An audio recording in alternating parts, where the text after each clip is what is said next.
So what are fossil fuels?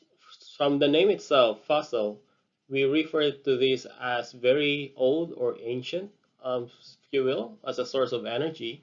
And so when we say fossil fuels, they originated from organic matter that has been subjected to very high temperature and pressure. And usually this temperature could go as high as 100 degrees to 200 degrees Celsius. And they have been subjected underneath the earth, a few kilometers underneath the earth for millions or hundreds of millions of years for its formation. So based from that time frame or from that timeline, it means that we need this very long time for its reformation. So that's why we don't see it as a renewable form of energy source. So for the past 150 years, we have been using fossil fuels as our largest component of our energy use, especially from the time of industrial revolution. So depending on the source material as well as on the formation conditions, these fossil fuels can be categorized as oil or in the form of liquid, natural gas or a gaseous form, and coal as a solid form. The combustion of this fossil fuel is by far the major contributor to the net release of carbon or carbon dioxide into the atmosphere. That's why we have a lot of problem in terms of climate change and global warming. Oil is basically formed from the decomposition of marine organisms. As you can see from this figure here, the tiny sea plants and animals, they died and then were buried on the ocean floor. And after some time, they were covered by layers of silt and sand. And this sand and silt are also covered again by plants and animals remains. And they are subjected to very high heat and pressure, as I have mentioned previously, and then because of this very long time of deposition here, they turn into oil and gas. So this oil and gas usually they form together because this oil is actually the light hydrocarbon molecules are the ones making the gas, and the heavier hydrocarbon molecules make the oil. So both oil and gas are normally seen together in the same deposits. And so normally we now drill them down through layers of sand, silt, and rock to reach this formation to get the oil and gas deposit. But during this decomposition process, much of the carbon content actually coming from these plant and animals are lost to the atmosphere, and only a very small fraction of the carbon are actually that contributes to the formation of oil. In fact, about 20 tons of organic matter, these 20 tons of organic matter is needed to produce just 1 liter of oil.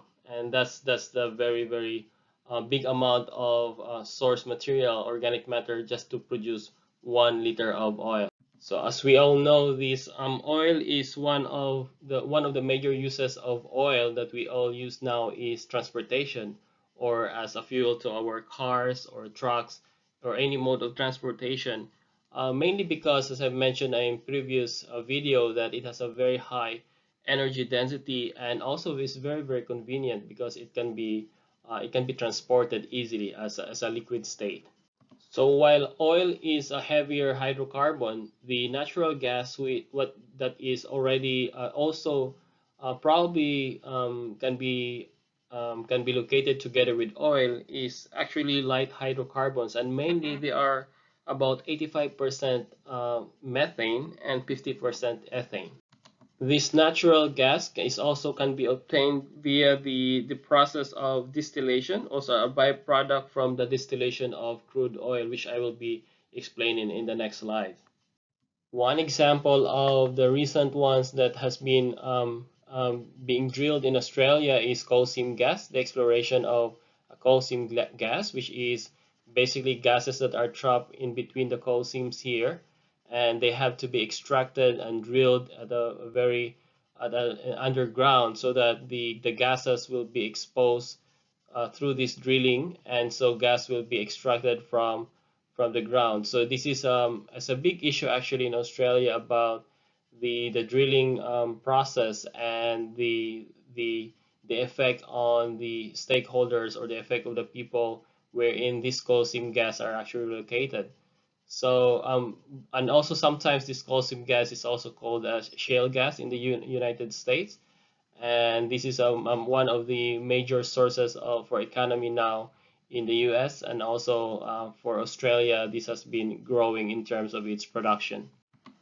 On the other hand, coal is basically formed in similar way as oil and gas were formed, but in this case, the original or the source, the material, original material is basically those that are terrestrial plant matters. So it means those materials that are grown on land, not on sea. So they are decomposed from their decomposition and the existence of heat and pressure also made into a solid coal material. The oldest coal deposits are about 350 million years old, and these are mostly carbon and small amounts of sulfur. And in comparison to oil and gas, this is a slightly better efficiency because around 0.8% of the of the carbon of the plant material ends up as coal. Depending on the condition of the formation conditions as well as the age of the formation, there are several kinds of coal which I will also be explaining in the next slides. So what we are seeing here is basically an offshore oil platform that are usually located on the sea or ocean, and this is basically an oil platform where they are extracting oil from underneath the ocean floor. So this is the usual way that we get oil with big amounts of oil. And there is what we call as refining process because as we all know, the crude oil or the oil that is gotten from the ground, they contain a lot of hydrocarbons. So this carbon that is bonded with hydrogen can be bonded in different ways. And this can be separated according to its molecular weight by the process of refining. So when you look at this table, there are different weights of hydrocarbon here. So these are some range of different molecules, from smaller molecules or lighter hydrocarbons to heavier hydrocarbons. So I have mentioned earlier the oil are heavier hydrocarbons, and natural gas are um, lower hydrocarbons or lighter hydrocarbons. So these are the number of carbon atoms here, and you have a more carbon atoms that you have here, or the heavier it is, then your boiling temperature also increases. So you can see from this side, natural gas, the boiling temperature is around negative 165 to 25. You go to gasoline, it's around 25 to 200. And now lubricating oil is greater than 350 degrees Celsius as boiling temperature. So with this basis, the fractionation is actually done to separate different kinds of hydrocarbons from the oil, for the crude oil, for example. So the crude oil is basically heated in a furnace at 400 degrees Celsius. So the lighter hydrocarbons are vaporized towards higher degrees here or to higher location, but at a lower, progressively lower temperatures, as you can see from 400, 370 to 150 degrees Celsius at the top. So those hydrocarbons that are quite large and are heavy, they fall down and they become lubricating oil. The rest are vaporized, and because of the progressive reduction of temperature, each of these weight of that hydrocarbon will fall down at this point and become different kinds of fuel. So this one is a fuel oil. At 300 degrees Celsius, it becomes diesel oil, and then kerosene, and then gasoline at the top, and then gas towards the topmost. So you can see these are basically based on the boiling temperatures of these various kind of fuel. So at the right side is a photographic image of an example fractionating columns in an industry. So basically they use this one to in order to separate the different molecules, molecular compounds with hydrocarbons and to produce different kinds of fuel. So as mentioned previously, coal can be differentiated into four different types, depending on the formation conditions and the age of formation. So it could be in the form of lignite, subbituminous, bituminous, and anthracite. So the main differences between the four is the content of the carbon as well as the moisture. So of course, in relation to the carbon content will also be related to the energy content of the coal. So the softer kind of coal is the lignite, or what we call as brown coal. So we call this brown coal, which has only 25% of carbon and a lot of moisture content. So 45% is moisture and a lot of impurities, usually together with lignite. So some heavy metals and other impurities as well. The second one is bituminous with 45% of carbon and lesser moisture content compared to the first two lignite. And bituminous coal is what we call as black, not black coal, is the anthracite is the black coal. Bituminous is have 55% carbon and 20% moisture content, and the energy content is around 31 megajoules per kilogram.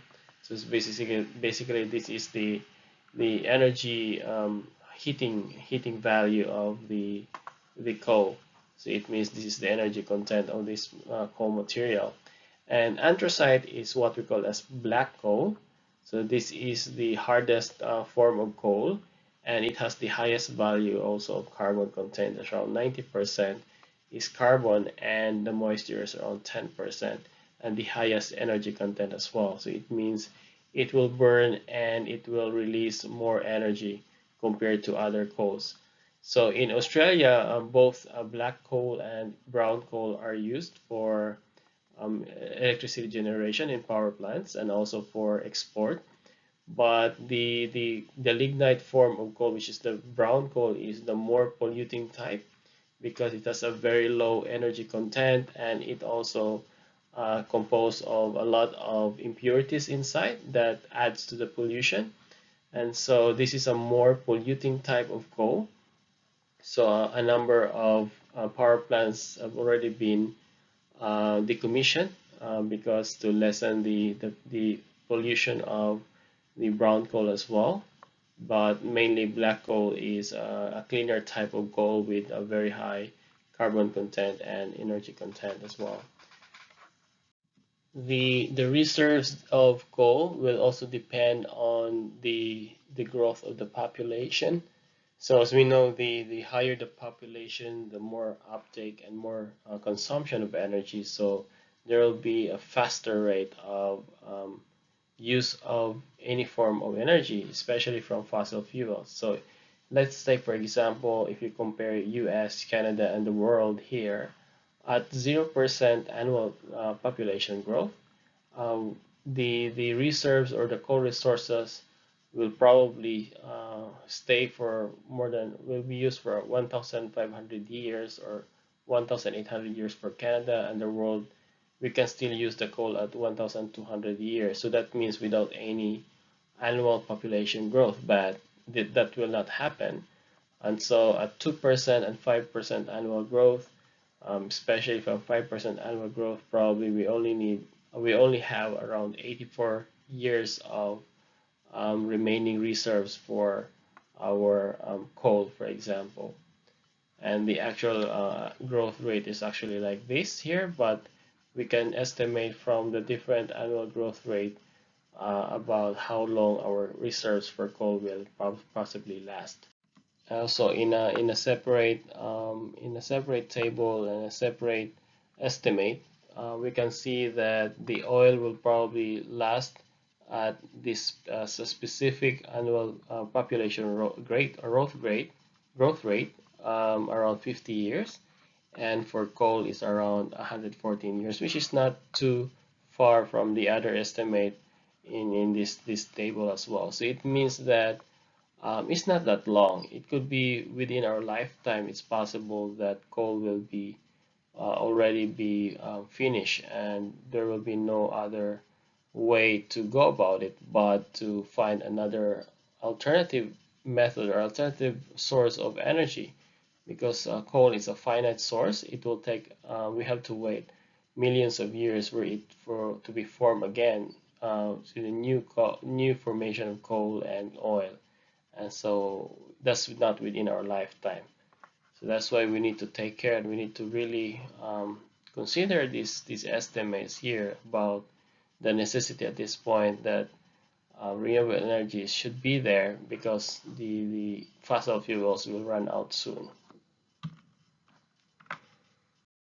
So in Australia, we know coal is one of the major contributors to our economy, and in fact, Australia is considered to be the world's fourth largest coal producer, and we are exporting a large amount of coals to many countries in Asia, especially, and these coal are pumping a lot of money to the economy. That's why this fossil fuel is still a big part of the energy share in Australia because of this effect on the economy. But of course, there are a number of renewable energies is increasing as well, uh, and because of the Paris Agreement that we need to have an increased uptake and reduce our CO2 emissions as well. So what kinds of coal is Australia producing? Basically, two kinds mainly, the black coal and the brown coal. And as I mentioned, anthracite is also black coal, but bituminous coal is considered as a black coal, but more it's a softer than the anthracite form. And this is what is the mainly produced in Australia, and the lower quality lignite form as well, which is brown coal. So both are also used for energy production. Currently, we have around 24 coal-fired power stations, which burn black and brown coal, and 65% are very, very old power stations, over 40 years old already by 2030, but still going on. And the black coal is used for half of all our electricity. More than 51% is through the burning of black coal, but a little bit of brown coal as well, which produces more pollution than black coal. And most of these brown coal are actually in Victoria because the mining sites are there in that state, most of them. So in Australia, coal is a predominant source of energy, especially for electricity generation. How does the coal powered electricity generation work? So basically, coal is put into a powdered form and put into conveyor and pulverized in, or milled to make into a very powderized form. This is process is needed so it can be easily burned in the boiler, which in which the boiler produces this very high heat to heat up water coming from this part over here. So water is coming from here. um, the system steams the water because of the high heat. The water reduces steam, and the steam powers the turbine here, where in the turbine, the steam turbine powers the generator to generate the electricity. And so the steam that goes to power the turbine goes back here to the condenser, which is condensed back into water, which is condensed back into water, and the water goes back again to the boiler, and again the process repeats itself. And so we need a heat exchanger here, normally coming from river water or some from other water sources for cooling water, so we can get the heat out of the steam and condense back into water. And so the generator goes towards the transformer and now towards the electricity grid. So this process takes a lot of combustion of the coal here. That's why there's a lot of coal ash coming out of the system, and the combustion as well releases a lot of CO2, which is the primary, the CO2 goes out from here, and so that's the primary source of CO2 emissions that we are trying to reduce as much as possible. So this is an example of that power plant that releases a lot large amounts of smoke and CO2 here. And this is an example of the Hazelwood Power Station in Victoria, which is using brown coal power plant. But since then, it was decommissioned already in 2017, so it's not working anymore. But you can see the big amount of smoke and pollution that is coming from this power plant. So as I mentioned, brown coal is not as efficient as black coal because it has high moisture and very low carbon content. So it's the lowest carbon content among the different kinds of coal. So it produces up to 30% more greenhouse gas emissions than black coal when used to generate electricity. So that's quite high. So it's a dirty kind of coal. Coal is Australia's second largest export commodity, as I mentioned, accounting for about 13% of Australia's total exports in this year, and most likely it's pretty much a very consistent percentage, which is worth about $38 billion.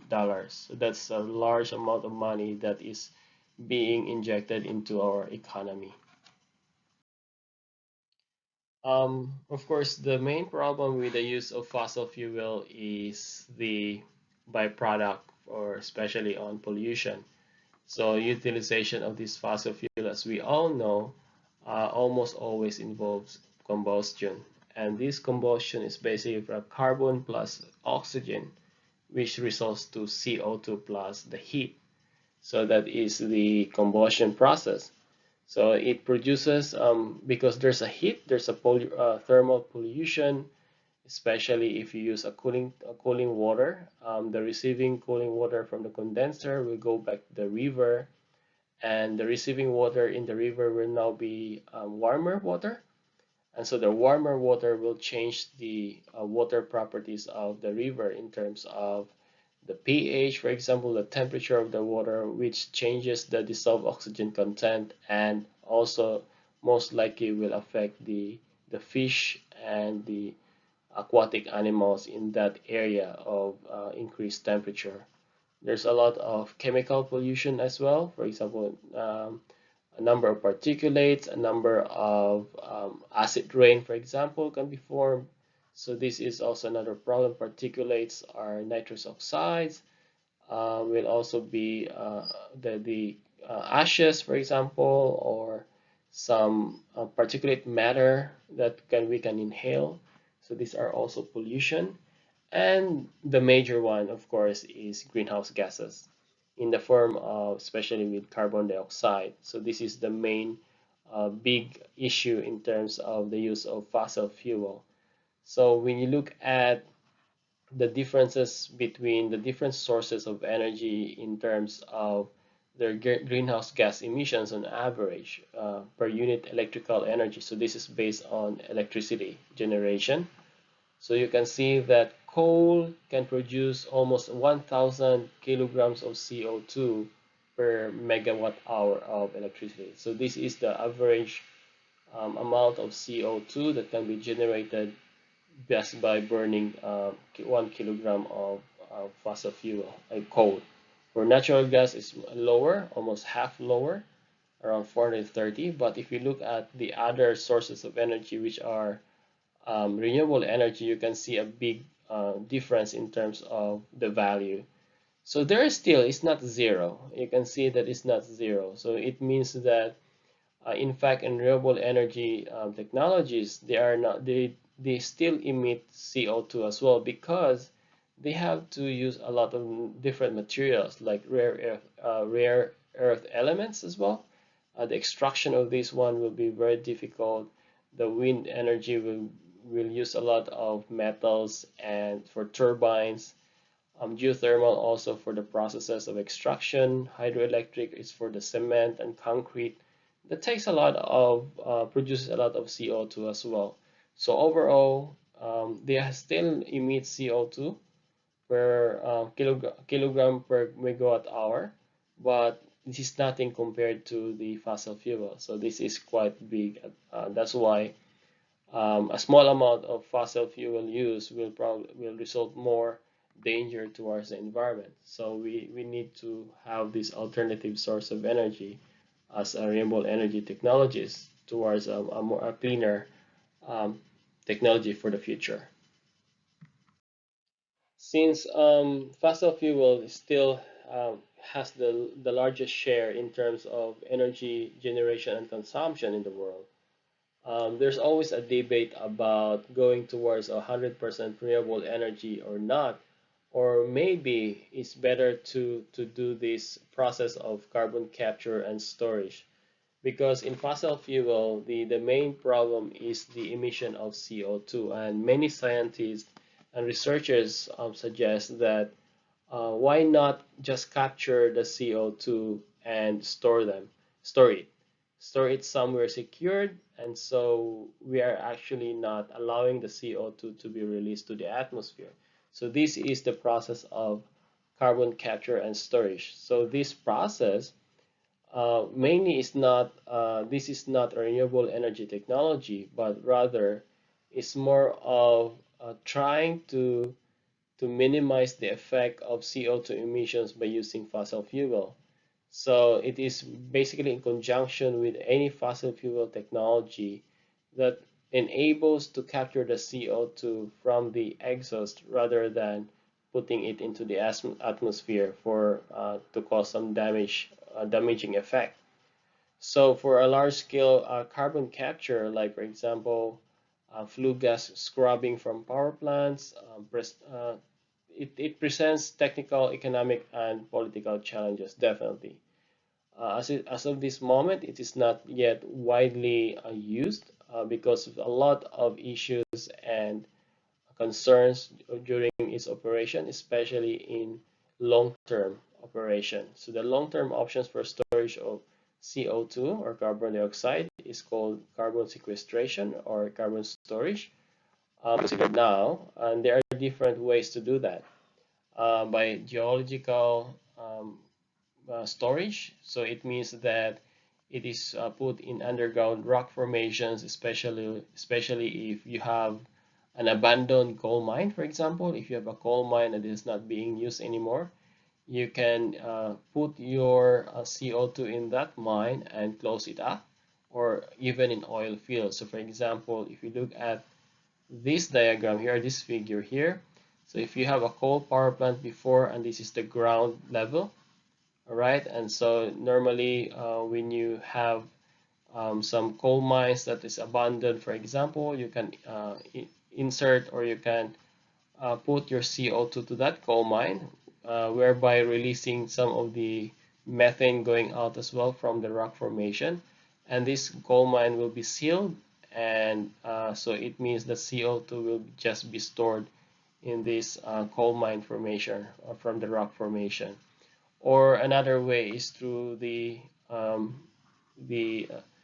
fields, for example. So this is an oil platform. This is the ocean, for example, and you also go deep, very deep, how many kilometers down, and then there's an oil reservoir to enhance, so you can still extract oil. So the CO2 will just push the oil out, and so CO2 will remain in this reservoir, and oil is just keep pumping out. So you can seal this one as well and remain this one for storage for a long time. Or another one is through the depths of the ocean, more than 3 kilometers down. So if you have an ocean floor, for example, you can put your CO2 towards the ocean, and then there's a CO2 stored in saline reservoir. So this will serve as a reservoir for CO2, which is basically similar to the way the fossil fuel are made before. So in this case, there's just a reservoir here and sealed, and so that's a one way of sequestration or storage of CO2. Another way is through the storage in solids using the reaction of, like for example, calcium oxide plus the CO2 will result into calcium carbonate, which is lime. So in this sense, this is a this is a solid-based storage as well, or you can also use the other way, magnesium oxide but CO2 is magnesium carbonate as well, so this could be in a solid form. The problem with carbon capture and storage, which is very interesting and attractive if we can really do it, because it can also mean that we can continuously use fossil fuel indefinitely, because we can still capture and store the energy and store the carbon dioxide. So it means it's not emitting a lot of CO2 anymore in the atmosphere. But then the question is, these technologies are quite expensive at this point, the scrubber and the flue gas scrubber, for example, and they require international agreements. It means that, of course, it is not yet fully and widely available, and so it has to have a similar practice between nations to agree on having the carbon captured as well. Main big problem probably for this is because it has not been tested for a long-term test, so the CO2 leakage would be a big problem. So what happens if that there will be leakage, for example, an earthquake, for example, that will leak and break some and make an opening on the sealed reservoir, and the CO2 will leak out. And so that's going to be a massive amount of CO2 leaking out towards the atmosphere. And that could be a very devastating effect on climate change, definitely, if there's some kind of leakage. So this is an important aspect to consider for long-term testing and operation. And there's also a tendency for sea acidification. So it means that when CO2 is injected towards the saline reservoir, there's a tendency that some of this will leak out to the ocean floor, to the ocean, I mean to the water, seawater. And so once CO2 is the seawater, it will react there, and it will make into carbonic acid, which is H2CO3. So the H2CO3 will acidify the salt water and the seawater there, and so it will really affect the aquatic environment and aquatic life. So it's going to be a big problem.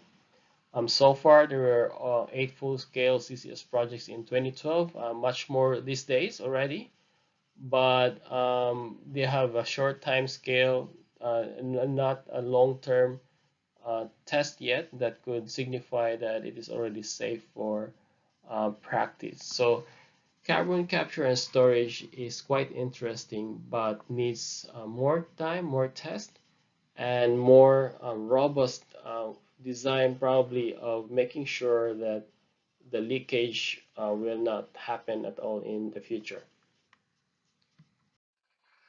Fossil fuel is still the fuel of choice these days, but because of the effect to the environment, especially on the emissions of greenhouse gases, we need to really think of what we will do in the future to make sure that we will maintain a safe future for our future generation and to have more sustainable energy. So what could be some of the viable alternative to fossil fuel, which is a finite source of energy, especially that we have a much increased population these days, and so the uptake of more fuel will be faster.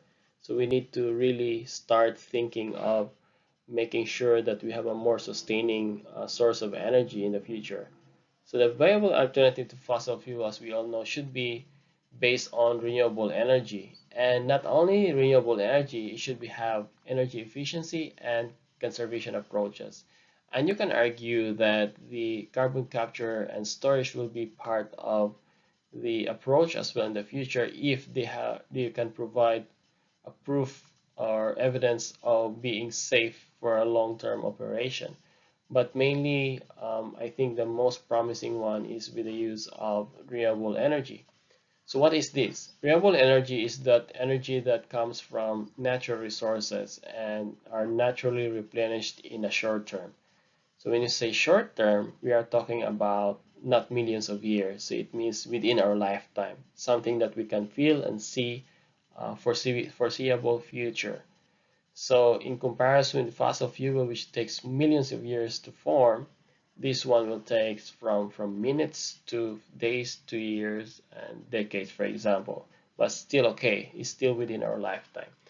So some of the examples here are, for example, coming from the solar energy, which is a CSP, concentrated solar power or tower here, wherein the solar energy is concentrated towards a single point to heat up a molten salt to store or to heat up this one, and the heated molten salt will be used to heat up water to generate steam, and the steam will be able to power a turbine to generate electricity. So this one is one of the promising aspect of solar energy.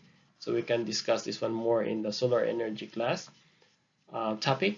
Bioethanol, for example, or biofuel will be one of the major contributors to of renewable energy towards transportation, for example, for heating and transportation, and also the wind farm, wind power will be also using the natural wind resource that we have, and it could be an onshore or offshore type, but this is a big and one of the most robust, more stable way of getting power from nature.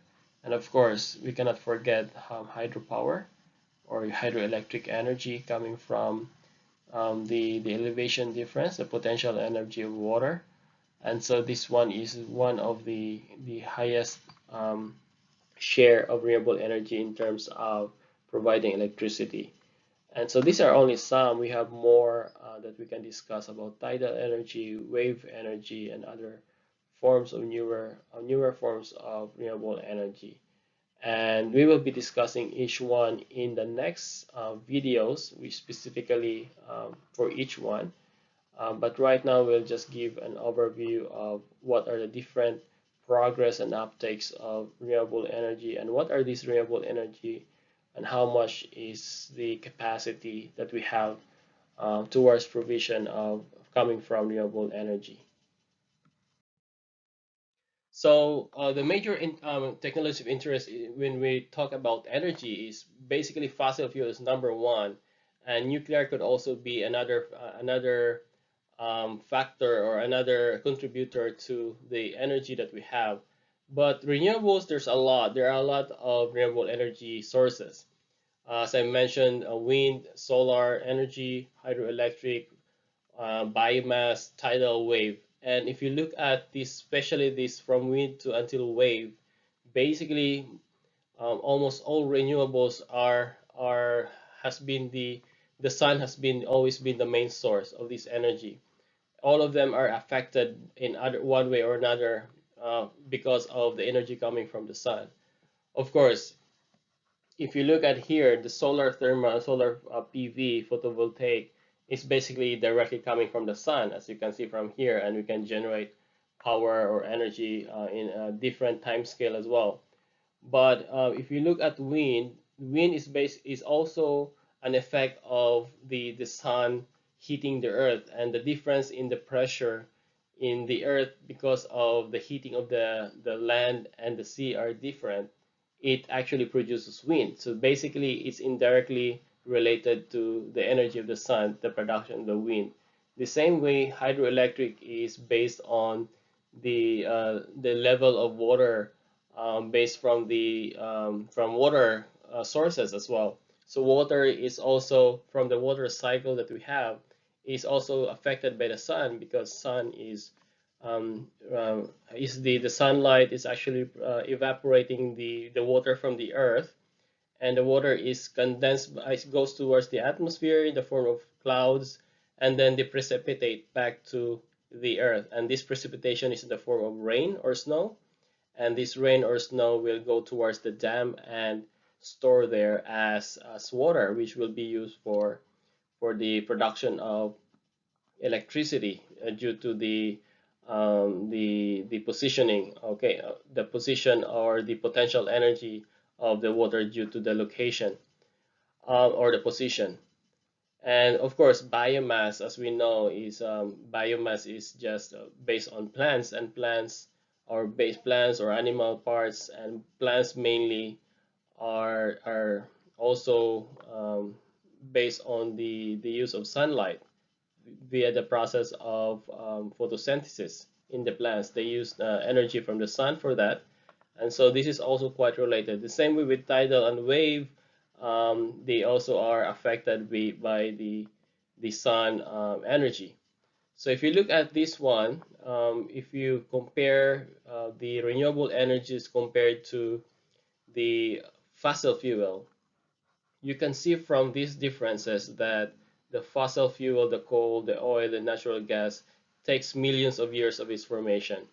And so renewable energy is only about seconds towards months or years, because biomass refer to plants, so plants could possibly grow in some years to decades, but other parts or other renewable energy sources can be in a matter of within our lifetime. So it's not that very long compared to this one.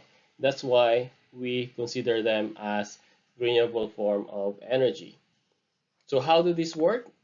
Basically, all of these renewable energy technologies or sources we'll be discussing one by one in the next lectures. But we will give an overview first of the uptake of this renewable energy in these overview slides in the next few slides. So this slide shows how much is the capacity of all renewable energy sources towards the as a source of energy on Earth. If you look at our human use or human consumption today, we need around 18 terawatts of power to power all our activities on Earth. And this is a very, very large amount of power.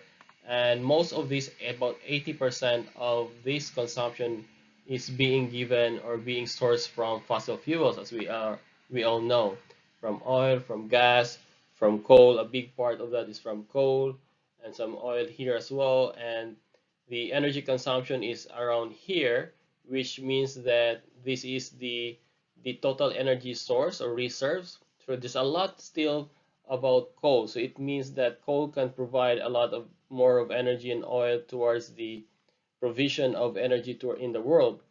But in comparison with the annual energy that is coming from solar, from renewable energy, you can see from here, in fact, the solar energy alone is a very large amount of capacity. It's around 170,000 terawatts of energy is available for the use to power our world. And in comparison, there's only 18 terawatts. So there's a large amount of energy capacity from sunlight. And also wind is also quite a lot, 1,220 terawatts. So plants will give around 166 terawatts. The waves and currents at 65, geothermal 44, tides 4, and hydroelectrics around 2. So all in all, if you add this one, all in all, we have more than enough capacity and source towards the to meet all the demands in our society today. So that's a vast amount of resources, even compared to the existence of coal, oil, and gas or fossil fuels. But the main problem or the main issue is this: even though we have enough energy, the main question is on how to harness them efficiently. Because as we all know, the sun is a large amount of energy capacity there, but we don't have a technology that could have a very high efficiency. For solar PV, the maximum we can get is around 45% efficiency, and the most common one is around 20 to 25% efficiency. That means that for every 100 kilowatts of energy that is exposed to the solar PV, all right, so only about 25 or 25 kilowatts is being used for that. Okay, it's a useful energy. The rest is actually given off as heat or other losses. So that's why the harnessing them efficiently is a big limitation for most of these technologies. So there's also some implication in economic and political reasons depending on where you are living. For example, in Australia, Our economy is based on coal, so that's another issue that needs to be considered if we want to go towards more use of renewable energy. But in fact, we have a lot of that, or we have more than enough energy capacity from renewables. So in this example, we can see that even for the conversion of about approximately this area of the Earth only. So this is the whole Earth, and we are only looking at a certain area, this kind of square. This area only, if we can only use this area to make some solar PV, for example, to convert the amount of energy from the sunlight into electricity, and we can only convert 10% of sunlight to electricity, this amount can actually cover the whole of the human's consumption needs. All right, so this only amount, of course, that is ideal because we cannot, even this small area here is actually a very big area in that specific land. But just hypothetically, it means that there's a potential there. It's possible to to actually um, uh, to contribute or to deliver this amount of energy towards the human use or human needs of energy today. But this is not straightforward at all. If only this is straightforward, there are a lot of different factors to consider in order to use these renewable energy technologies. Renewable energy sources are promising sources for more sustainable energy future as an alternative to fossil fuels. And there's a lot of progress in terms of the use of renewable energy, the production of energy from renewable energy sources in many years now, much because of the action from the Paris Agreement and also some changes in the policies of various governments. But unfortunately, even though we have already acknowledged the importance of decreasing our CO2 emissions, still the fossil fuel subsidies are existing in many countries right now, and this hinder the more effect or the more positive effect of renewable energy uptake because many governments are still subsidizing fossil fuel energy, and so many of the countries here, fossil fuel is still highly being used. More than 80% of our energy consumption is being used by is using fossil fuel, and only a small part is being used for renewable energy at this point in time. Thus, it's still increasing though, mainly coming from different new sources of energy from biomass, hydropower, and wind and solar takes up around 10.6% of that. The other part is 7.5% traditional biomass and a little bit of nuclear energy. But you can see still 80%, more than 80% is still based on fossil fuel. So these fuel subsidies must slowly die down or must be lowered in order for more uptake on renewable energy sources, for the use of these renewable energy sources.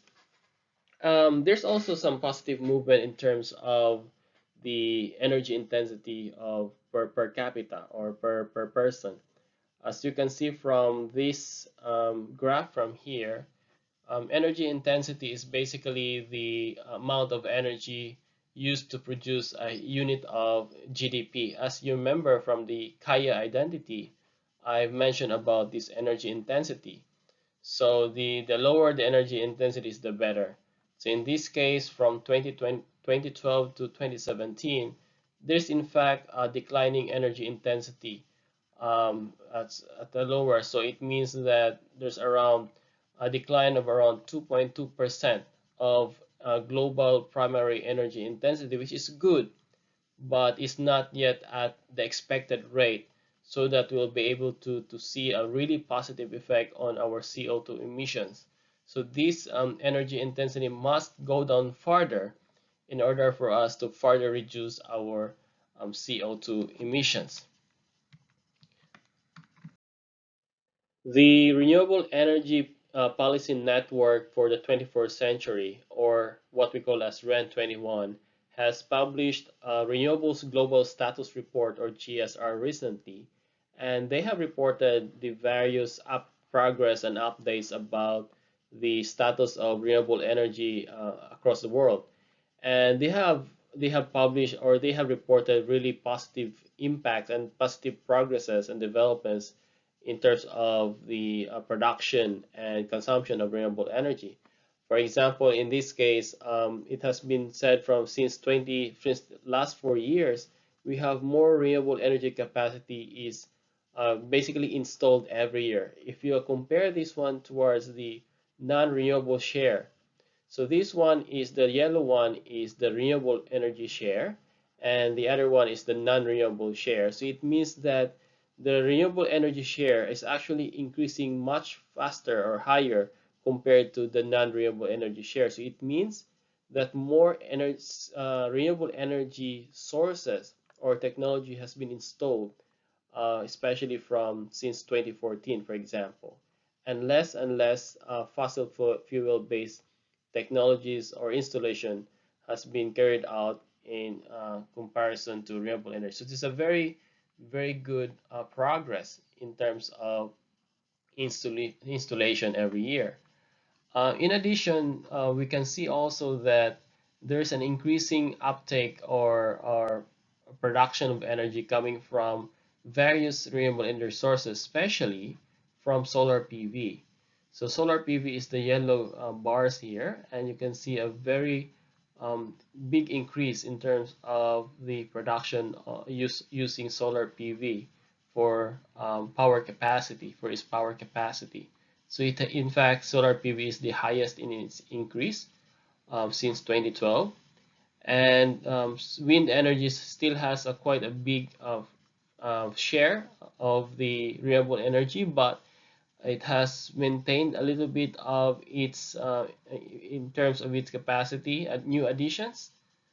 But you can see also hydropower has steadily decreased in terms of new installations, and the biopower has also quite basically similar values or a little bit of increase in the past few years.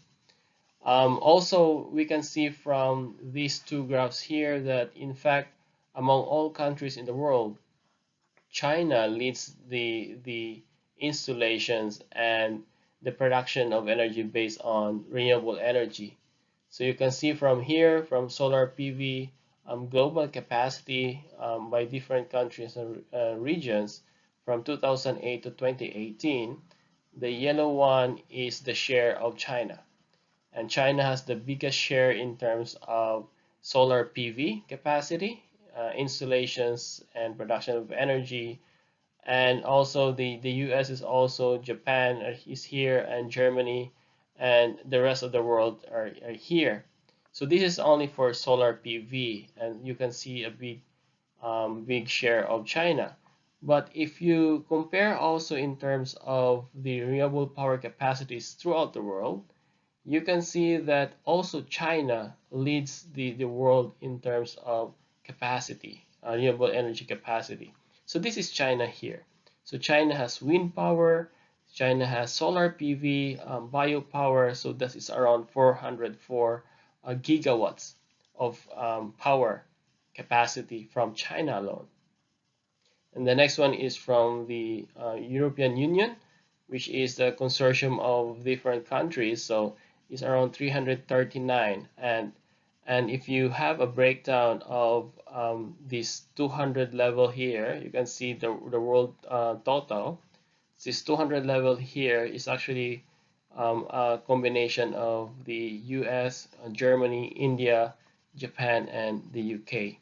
So from here, in fact, China leads the world in terms of installations of new renewable energy technologies. For example, the Three Gorges Dam that they have already built, a lot of wind farms and solar farms as well that they have built in China.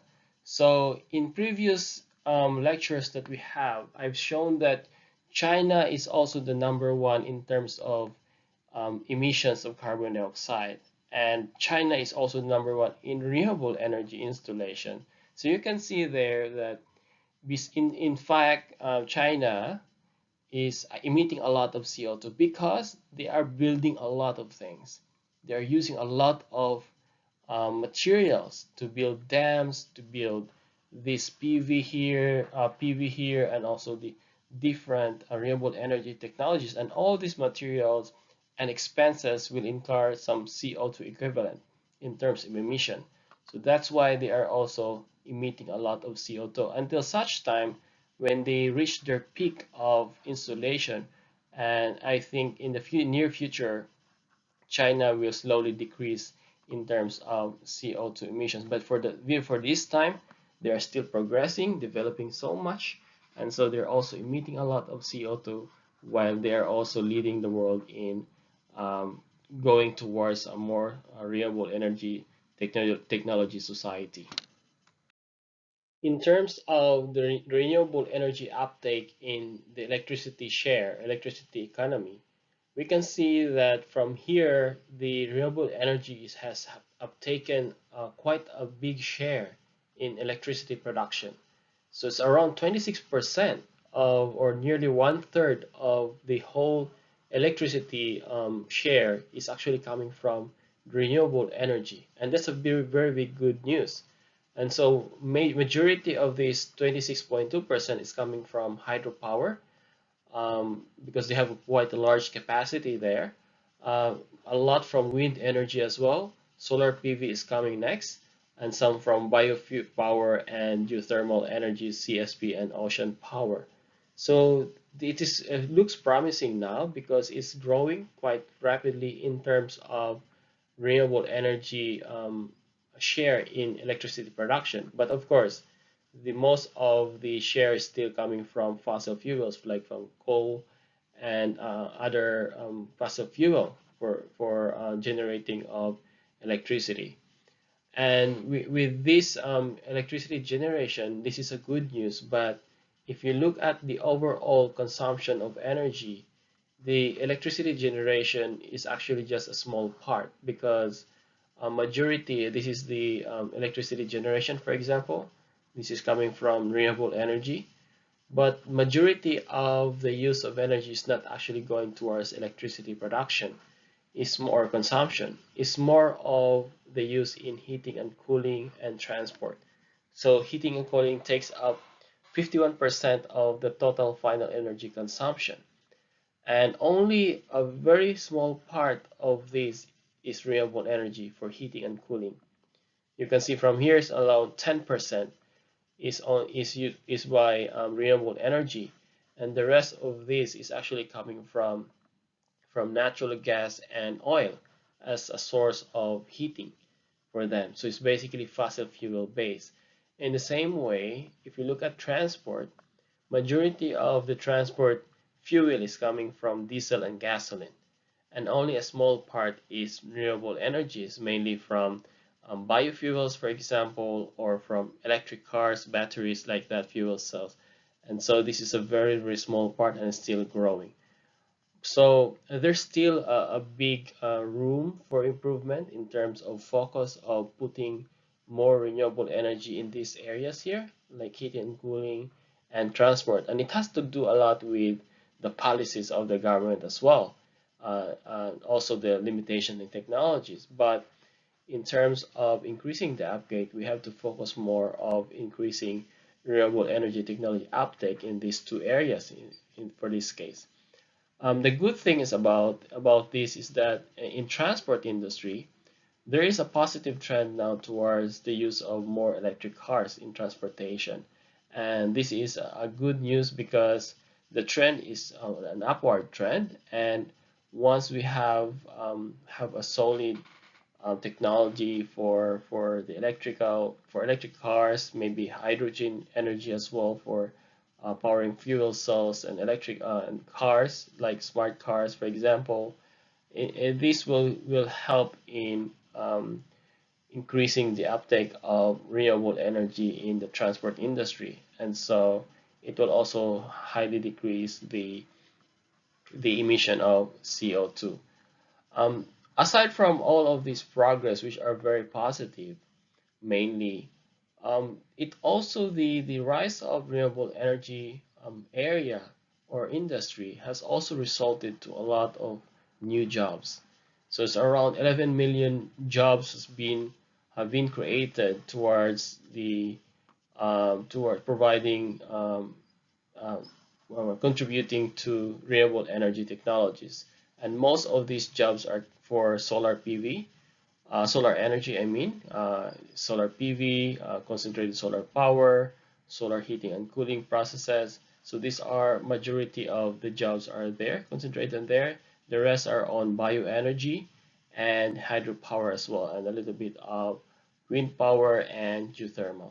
So this is a very good progress in terms of providing new jobs and securing a future for people in relation to energy and renewable energy in particular. So it has been presented in previous slides the very high potential of renewable energy technologies to as an alternative or to replace fossil fuel, not only to replace but maybe as in conjunction with fossil fuel or to replace fossil fuel. But in order to have a more systematic approach in the assessment of any potential alternative energy technology, it would be better to utilize the curve approach, the CURVE approach, which is to evaluate evaluation of each factor provides an objective criterion for determining the viability of certain approaches. And so this is not only about technology itself, but maybe it's a combination of technology and approaches, like for example, conservation of energy approach, or maybe energy efficiency approaches as well. So curve stands for clean, C, unlimited, U, R is renewable, V is versatile, and E is economical. So it encompasses various aspects to consider in the selection of any potential alternative energy technology. So clean, of course, in relation to sustainable development goals, it has to be a clean energy. So the environmental impact is a crucial factor. It should have as less environmental impact as possible to the society and to the environment. So there should be a detailed life cycle assessment in establishing if the technology is cleaner than fossil fuel.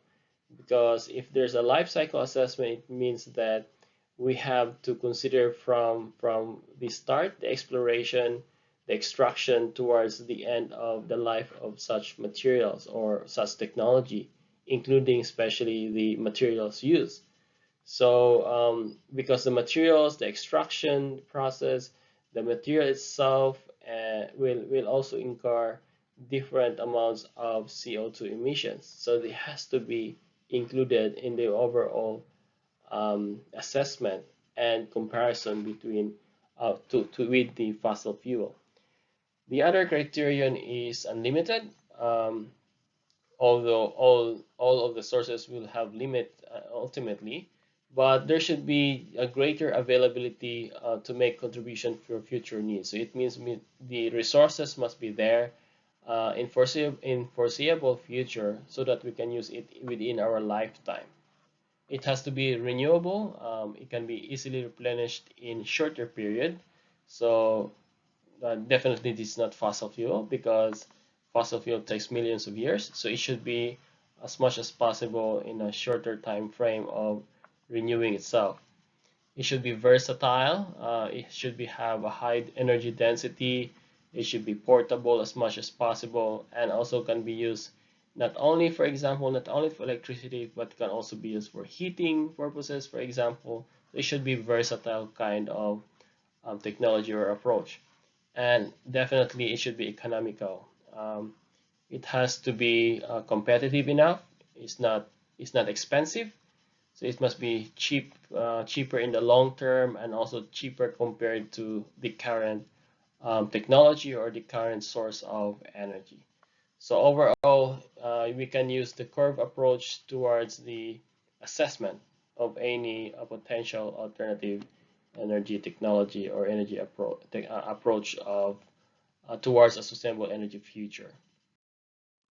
So to summarize, we have a number of points here, but overall we can say that fossil fuels, in terms of types and categories, we can differentiate into three: from liquid, solid, and gaseous forms.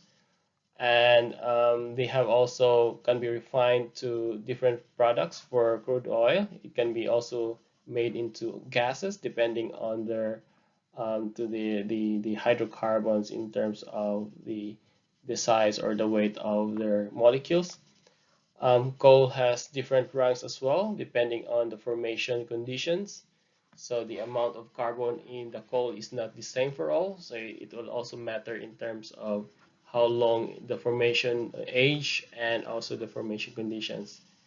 There are a number of pollution that is related from combustion of fossil fuels. There could be thermal combustion, chemical pollution, a number of particulates like nitrous oxides, and definitely there will be the emission of greenhouse gases, especially carbon dioxide, which is a very big problem and the main problem due to the combustion of fossil fuels, which relates to climate change and global warming. But a good news is there's a huge potential and availability of from renewable energy sources, and in the recent years have seen really good uptake of renewable energy, especially in the electricity generation space. The fossil fuel, though, still takes 80% of global energy consumption, but we can do some form of approach that we can consider like a curve approach to assess any potential alternative energy technology so that we can solve and try to see if we can reduce the consumption of fossil fuel in the future. So these are all the discussions between fossil fuel and renewable energy resources or sources. And so what we will do in the next lectures, in the future lectures, is actually to dig deeper into the different renewable energy technologies or sustainable energy technologies, like from solar energy, wind energy, hydropower, and biomass, and a little bit of some of the newer forms like wave, tidal, and other forms of energy that we will be discussing. But mainly, the bulk of our discussion will be for the four conventional that I have mentioned, because they are the most uptaken renewable energy technologies these days, and they have the most potential in terms of the future uptake for sustainable energy future. So we'll be discussing that one in the future lectures.